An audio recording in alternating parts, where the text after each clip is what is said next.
മാഷ് ഇങ്ങോട്ടുള്ള വഴിയൊക്കെ മറന്നാണല്ലോ കരുതിയത്. പഠിത്തവും പഠിപ്പിക്കലും എല്ലാം കൂടി ആകെ കൂടെ തിരക്കിലായിരുന്നു. ഇതാരാ? ആ, ഇതെന്റെ ഒരു ചങ്ങാതി ജോജി, ബോംബെയില. ഇത് ഹാജിയാരെ മാളാ, പേര് മുംതാസ്. അത് പിന്നെ ഫേസ് കട്ട് കണ്ടപ്പോ തോന്നിയതാ. ഇവനെ ഇങ്ങോട്ട് കൊണ്ടുവരുന്നതിന് മുമ്പ് ഹാജിയാരെ കുറിച്ചും ഫാമിലിയെ കുറിച്ചും ഒക്കെ ഒരു സ്റ്റഡി ക്ലാസ് കൊടുത്തിട്ടാ കൊണ്ടുവന്നത്. അതാ അല്ലേ? അതെ അതെ. വഴി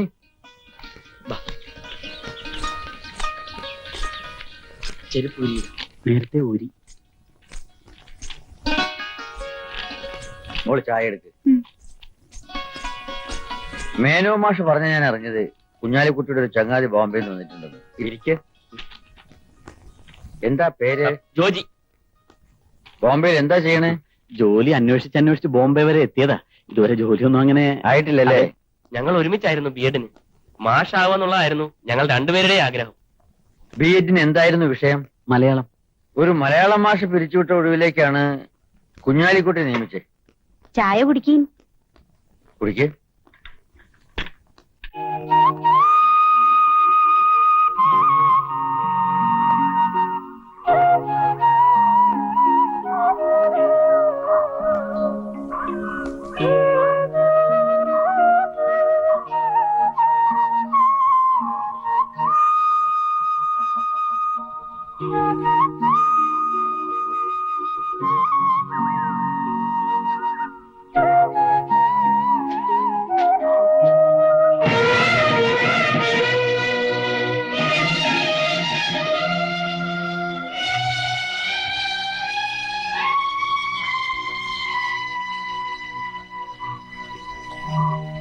വിളിച്ചാ വിളിയേക്കണ നാഗര.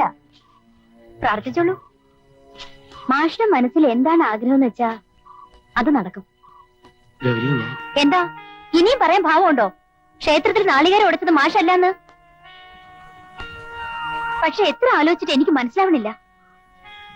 ഇസ്ലാമായ കുഞ്ഞാലിക്കുട്ടി മാഷിന് ഞങ്ങളുടെ ദൈവങ്ങളോട് എന്താ ഇത്ര അടുപ്പമെന്ന്.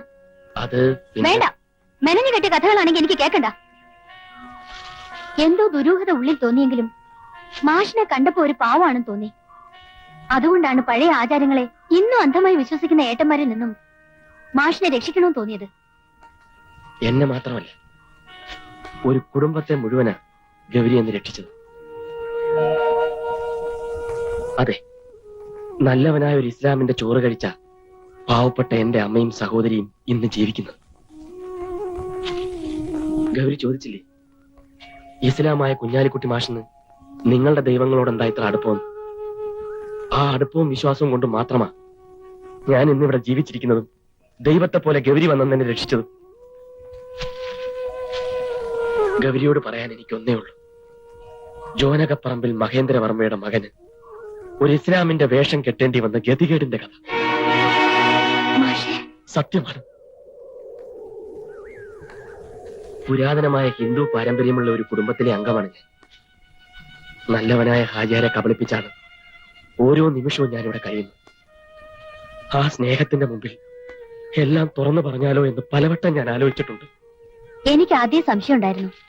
അതാ ഞാൻ പിന്നാലെ കൂടിയത്. മാഷെ കൊണ്ട് തന്നെ പറയിപ്പിക്കണമെന്ന് തോന്നി. ഇന്നെന്റെ അമ്മയുടെ പിറന്നാളാ. അമ്മയുടെ ആയുസിനു വേണ്ടി മനസ്സ് തുറന്നൊന്ന് പ്രാർത്ഥിക്കാൻ. അതുകൊണ്ടാ ഒളിച്ചും പതുങ്ങിയും ഇവിടേക്ക് വന്നത്.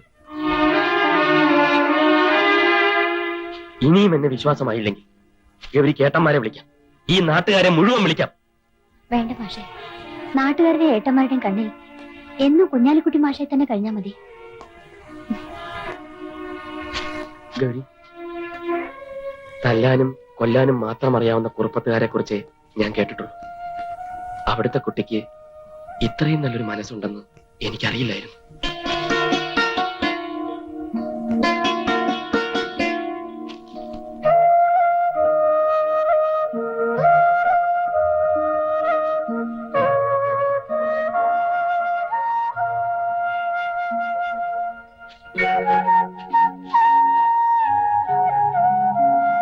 കുന്നത്ത് തറവാട്ടുകാരെ കുറിച്ച് ഇന്ന് തന്നെ ഒന്ന് അന്വേഷിക്കണം. അത് അന്വേഷിക്കാൻ തന്നെ അറിയാവുന്നല്ലേ.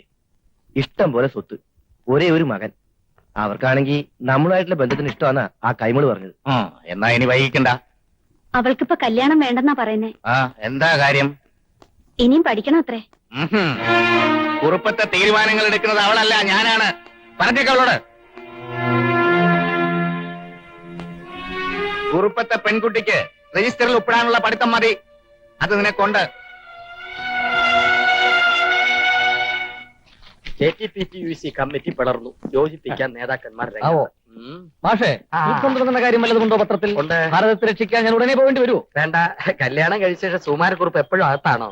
അല്ല, പുറത്തായിരുന്നു. കാണാനേ ഇല്ലല്ലോ. പുറത്ത് കുറച്ച് വിരുന്നുകളുണ്ടായിരുന്നു. ആ. ഈ അയൽക്കാരേക്ക് ഒന്ന് പരിചയപ്പെടാമെന്ന് കരുതി. അതാണല്ലോ സാമാന്യ മര്യാദ. ഇതേതാ സാധനം? എന്റെ ഭാര്യ പ്രേമലത.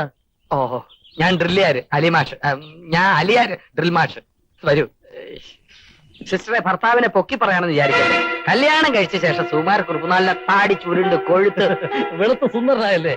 അതെ. പ്രേമലതയും ഇത് മഴമേഘങ്ങൾ കാത്തു കഴിയുന്ന വേഴാമ്പൽ ഒരു തുള്ളി ദാഹനീരിനായി എത്രമാത്രം കൊതിക്കുന്നുവോ അപ്രകാരം സ്വന്തം മകനെ കൺകുളിർക്ക കാണുവാനുള്ള അടക്കാനാവാത്ത അഭിവാഞ്ജയുമായി ആ പിതാമഹൻ രക്തം തളം കെട്ടിക്കിടക്കുന്ന യുദ്ധഭൂമിയിലേക്ക് കടന്നു വന്നു.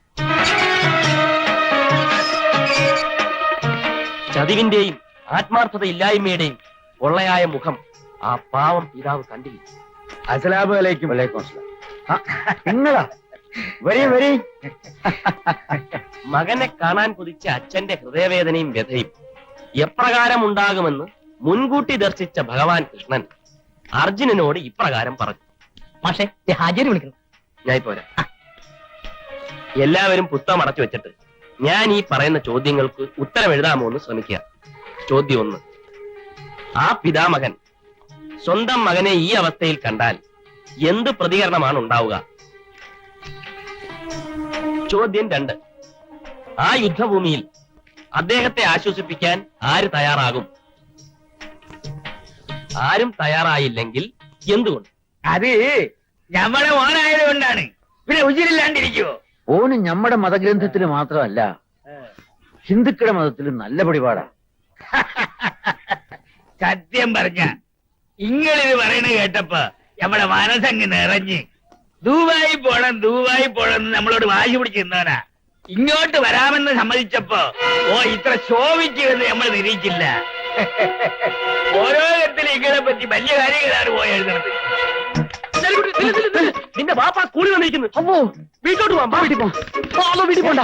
വീട്ടിൽ പ്രേമലത വന്നിരിക്കുന്നു. ഇങ്ങോട്ട് പോണ്ട. അയ്യോ, അവിടെ ബാപ്പ. അപ്പൊ പിന്നെ എവിടെയെങ്കിലും പോവാം. വാ. അയ്യോ, ഹാജിയാരെ. രണ്ടാള് കൊണ്ടല്ലേ. നാട്ടിലും ഇങ്ങനെയാ, പഠിച്ചതും വളർന്നതും ഒന്നിച്ചാ. ജോലി എപ്പോ വന്ന്? കുറച്ചു ദിവസമായി. ഞാൻ തനിച്ചാണെന്ന് പറഞ്ഞപ്പോ ഇങ്ങ് പോന്നു. ഒരു കൂട്ടിന്. അതെ. വീട്ടിൽ അമ്മയ്ക്ക് അസുഖമൊന്നും ഇല്ലല്ലേ? ഒരു നാട്ടുകാരാണെങ്കിലും കാണാൻ പറ്റാറില്ല. കത്ത് വരാറുണ്ട്, പക്ഷെ മറുപടി അയക്കാൻ ഭയങ്കര മടിയാ. അപ്പൊ എന്റെ സ്വഭാവം തന്നെ അവനും. രണ്ടുപേർക്കും ഒരു സ്വഭാവമാ. അതെ അതെ. സ്കൂളും നാട്ടുകാരും ഒക്കെ എങ്ങനെ പിടിച്ചാ? സ്കൂളും നാട്ടുകാരും ഒക്കെ എനിക്കിഷ്ടായി. എനിക്കും ഇഷ്ടമായി. നല്ല ആൾക്കാരാ. കുഞ്ഞാലിക്കുട്ടിയല്ല, കണ്ണാലിക്കുട്ടിയാണ്. ഈ സ്കൂളിന്റെ ചരിത്രത്തിൽ ഇത്രയും വൃത്തികെട്ട ഒരു മാഷെ ഞാനിതുവരെ കണ്ടിട്ടില്ല. ചെറ്റത്തരമല്ലാതെ കയ്യിലില്ല. ആ ഹാജിയാർക്കുള്ള നിലയും വിലയും ഒരുത്തനായിട്ടില്ലാണ്ടാക്കും. ഈ ചെറ്റ എങ്ങനെ ഒരു മാഷായി? കൈക്കൂലി അല്ലാണ്ടെന്താ? ഏത് നേരവും ഹാജിയാരുടെ മകളുടെ പുറകെ. ഹാജിയാരെങ്ങാനും അറിയണം, എവന്റെ തല പോവും. നേരാണോ ഇതൊക്കെ? പിന്നെ ഇവനെയൊക്കെ വെടിവെക്കണം. ഏതായാലും ആളൊന്ന് ശ്രദ്ധിക്കുന്നത് നല്ലതാ. സാരി ചുറ്റി ആരെ കണ്ടാലും പഞ്ചാര വർത്തമാനം പറഞ്ഞ് പുറകെ കൂടും. 2 ദിവസം കൊണ്ട് ഏത് പെണ്ണിനെയും വലയിലാക്കും. എനിക്ക് അനുഭവം ഉള്ളതാ. പ്രേമലതേ, എന്തിനാണ് ഇങ്ങനെ വിളിച്ചു പോകുന്നത്? നിനക്കൊരു പെണ്ണും പിള്ളേണ്ടെന്ന് ഈ നാട്ടുകാർക്ക് ഒഴുക്കെ അറിയാം. അറിയാം. എന്നാലും വിളിച്ചാൽ അവൾക്കൊന്ന് വിളി കെട്ടൂടെ? പ്രേമലതേ. ഏട്ടാ, ചേച്ചി ഇവിടെ ഇല്ല. ആ മാസ്റ്റർ വീട്ടിലേക്ക് പോയിരിക്കാം. അവൻ 2 ദിവസം കൊണ്ട് ഏത് പെണ്ണിനെയും വലയിലാക്കും. എനിക്കെല്ലാം മനസ്സിലായി. ഒരിക്കലും ഞാനിത് ആരോടും പറയില്ല മാഷെ. മാഷയുടെ സാഹചര്യങ്ങളൊക്കെ എനിക്കറിയാവുന്നല്ലേ. ആ അലിയാരി മാഷ കാണാൻ ഇതറിഞ്ഞാൽ ഈ നാട്ടിൽ ഭൂകമ്പം ഉണ്ടാകും. അതുകൊണ്ട് ആരോടും പറയരുത്. എന്നെ പൂർണ്ണമായും മാഷക്ക് വിശ്വസിക്കാം. പ്രേമലത എന്നെ വിശ്വസിക്കണം. നമ്മൾ തമ്മിലുള്ള ബന്ധം മറ്റാരും അറിയരുത്. ഇല്ല മാഷെ, ഞാൻ ഒരിക്കലും മാഷ ചതിക്കില്ല. സത്യം. ചേട്ടൻ പറയട്ടെ. എനിക്കെല്ലാം മനസ്സിലായി. കണ്ടു കൊടുക്കാതെ വഞ്ചിക്കാറുണ്ടല്ലേ? കൊല്ലില്ല. രണ്ടേ കൊല്ലില്ല. ഓക്കേ അവിടെ. സുമര. ബാബ,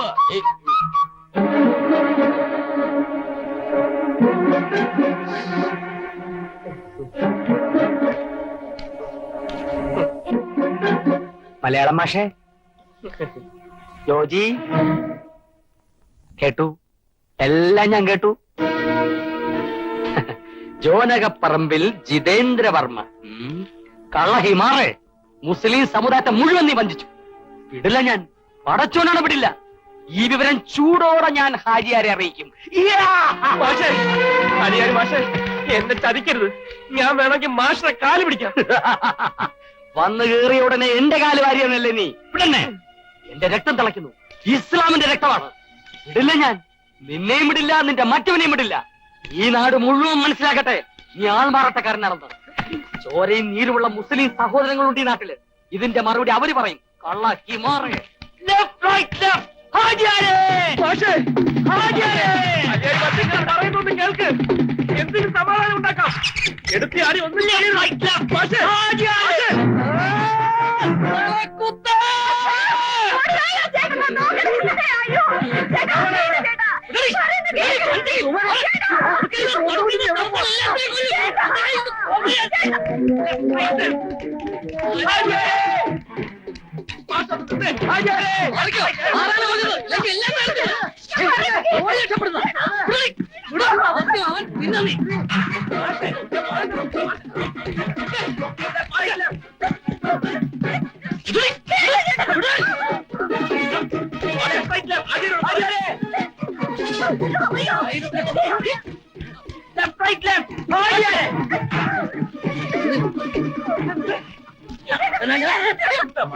പിള്ളേരെ പോലെ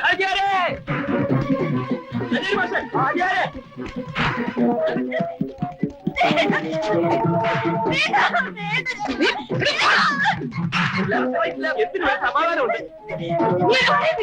എന്തേ മാഷെ, എന്താ ഇത്?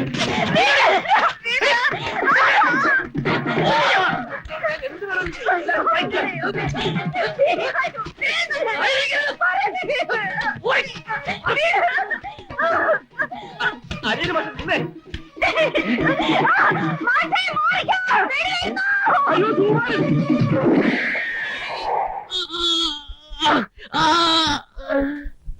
എനിക്ക് കൊണ്ടില്ലേ? അയ്യോ ബ്ലഡ് മാഷേ, അയ്യായിരം മാഷർക്ക് വെടിവെട്ടേ.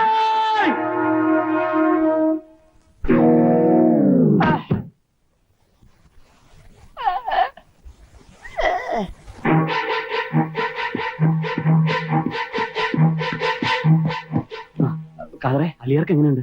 ബോധം വീണില്ലല്ലോ. ആ വീണു. അല്ല, സംഭവിച്ചത് എന്താണെന്ന് വല്ലതും പറഞ്ഞോ? അതെങ്ങനാ? ഉണ്ട തൊണ്ടേ തന്നെ ഇരിക്കല്ലേ. വെളിയിലെടുത്ത ആള് തട്ടിപ്പോ, എടുത്തില്ലെങ്കിൽ സംസാരിക്കാൻ പറ്റൂല. അതാണ് അവസ്ഥ. ഭാഗ്യം. അല്ല, ജീവനെങ്കിലും തിരിച്ചു കിട്ടിയല്ലോ എന്ന് പറയായിരുന്നു അല്ലേ? ഹാജര് വന്നു? ഇല്ല, ഇപ്പൊ ഇങ്ങനെ എത്തുന്ന പറഞ്ഞത്. വാ.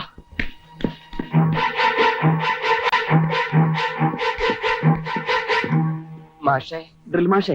ഡ്രിൽ മാഷേ, തീരെ സംസാരിക്കാൻ വയ്യ. എന്നാലും സുകുമാരൻ അലിയാരോട് ഇങ്ങനെ ഒരു ശത്രു തോന്നാനുള്ള കാര്യം എന്താണെന്ന് എനിക്ക് എത്ര ആലോചിച്ചിട്ടും പിടികിട്ടില്ല. കൈ താത്തി വെയ്, വേദനിക്കും. മാഷ്ക്ക് എന്ത് തോന്നുന്നു? ഞാനും അത് ആലോചിക്കുന്നത്. സുകുമാരൻ ഇടയ്ക്കാണ് പറയുന്നത് കേട്ടിട്ടുണ്ട്. ഇത്തവണ ഒരുത്തരെ തട്ടിയിട്ടാ ഞാൻ തിരിച്ചു പോകുന്നു. ഞാനത് വെറും തമാശയായിട്ടാണ് വിചാരിച്ചിരുന്നത്. തമാശ ഒന്നുമല്ല, സുമാരൻ എന്തെങ്കിലും മുൻവൈരാഗ്യം കാണും. അല്ലെങ്കിൽ ഇത്ര കൃത്യമായിട്ട് കഴുത്തി തന്നെ വെടിവെക്കൂ.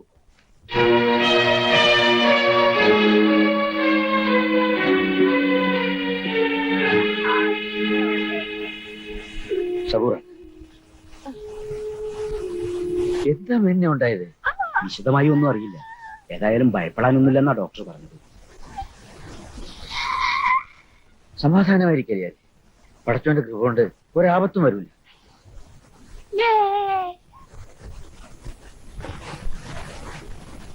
അലിയാർക്ക് എന്തൊക്കെയാ വേണ്ടതെന്ന് വെച്ചാ അതൊക്കെ ചെയ്തു കൊടുക്കണം. എപ്പോഴും ഒരാൾ കൂടെ ഉണ്ടായിരിക്കണം. ഞാൻ നിൽക്കുന്നതായിരിക്കും അലിയാർക്ക് കൂടുതൽ ഇഷ്ടം.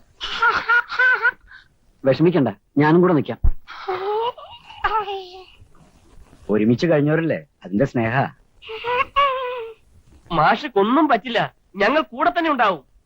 എന്നാ കുഞ്ഞാലിക്കുട്ടി തന്നെ ഇവിടെ നിൽക്കട്ടെ. എന്തോ പറയാനുണ്ടെന്ന് തോന്നുന്നല്ലോ. എന്തായാലും അല്ല, ഒന്നുമില്ല. ഡോക്ടർ പറഞ്ഞത് വെടികൊണ്ട ഷോക്കിൽ ഓർമ്മശക്തി മുഴുവൻ നഷ്ടപ്പെട്ടിരിക്കുകയാണ്. കഴിഞ്ഞ കാര്യങ്ങൾ ഒന്നും ഓർമ്മയുണ്ടാവില്ല. കൊച്ചു കുഞ്ഞുങ്ങളെ പോലെ കൈയും കാലോട്ട് അടിക്കുന്ന കണ്ടില്ലേ? ദേഹം ഇളക്കണ്ടല്ലേ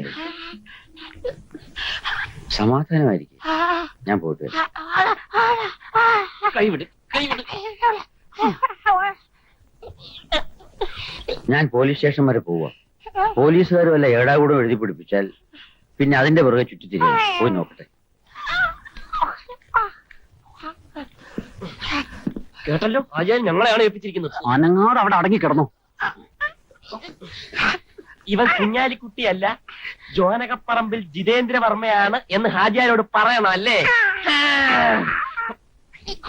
മോനെ ബോധം കെടുത്താൻ ഒരു ഇഞ്ചക്ഷൻ കൊടുക്കാൻ പറഞ്ഞാലോ?